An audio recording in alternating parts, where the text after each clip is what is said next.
ಮೈಸೂರಿಗೆ ಪ್ರಧಾನಿ ಮೋದಿ ಅವರ ಆಗಮನ ಆಗ್ತಾ ಇದೆ. ರಾಮಕೃಷ್ಣ ಆಶ್ರಮದ ವಿವೇಕ ಸ್ಮಾರಕ ಉದ್ಘಾಟನೆಗೆ ಆಗಮಿಸ್ತಾ ಇರೋದು ಮಧ್ಯಾಹ್ನ 2:55ಕ್ಕೆ ಮಂಡಕಳ್ಳಿ ವಿಮಾನ ನಿಲ್ದಾಣಕ್ಕೆ ಆಗಮಿಸ್ತಾರೆ. ಬಳಿಕ ಮೈಸೂರು ವಿವಿ ಹೆಲಿಪ್ಯಾಡ್ಗೆ ಹೆಲಿಕಾಪ್ಟರ್ನಲ್ಲಿ ಆಗಮಿಸ್ತಾರೆ. ಮಧ್ಯಾಹ್ನ 3:15ಕ್ಕೆ ವಿಶೇಷ ವಿಮಾನದ ಮುಖಾಂತರವಾಗಿ ಆಗಮಿಸ್ತಾರೆ. ಓವಲ್ ಮೈದಾನದಿಂದ ರಸ್ತೆ ಮೂಲಕ ವಿವೇಕ ಸ್ಮಾರಕಕ್ಕೆ ಭೇಟಿ. ಮಧ್ಯಾಹ್ನ 3:25ಕ್ಕೆ ವಿವೇಕ ಸ್ಮಾರಕಕ್ಕೆ ಆಗಮಿಸಲಿದ್ದಾರೆ ಮೋದಿ. ಬಳಿಕ ರಾಮಕೃಷ್ಣ ಆಶ್ರಮದಲ್ಲಿ 5 ನಿಮಿಷಗಳ ಕಾಲ ಧ್ಯಾನ ಮಾಡ್ತಾರೆ. ಮಧ್ಯಾಹ್ನ 3:30ರಿಂದ ಸಂಜೆ 5:15ರವರೆಗೆ ಕಾರ್ಯಕ್ರಮದಲ್ಲಿ ಭಾಗಿಯಾಗ್ತಾರೆ.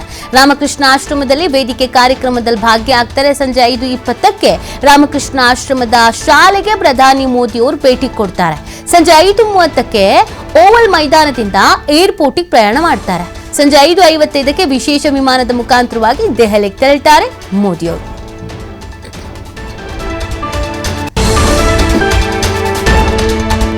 ವಿವೇಕಾನಂದ ಸ್ಮಾರಕ ಉದ್ಘಾಟನೆ ಮಾಡಲಿದ್ದಾರೆ ಪ್ರಧಾನಿ ಮೋದಿಯವರು. 45 ಕೋಟಿ ವೆಚ್ಚದಲ್ಲಿ ಸ್ಮಾರಕ.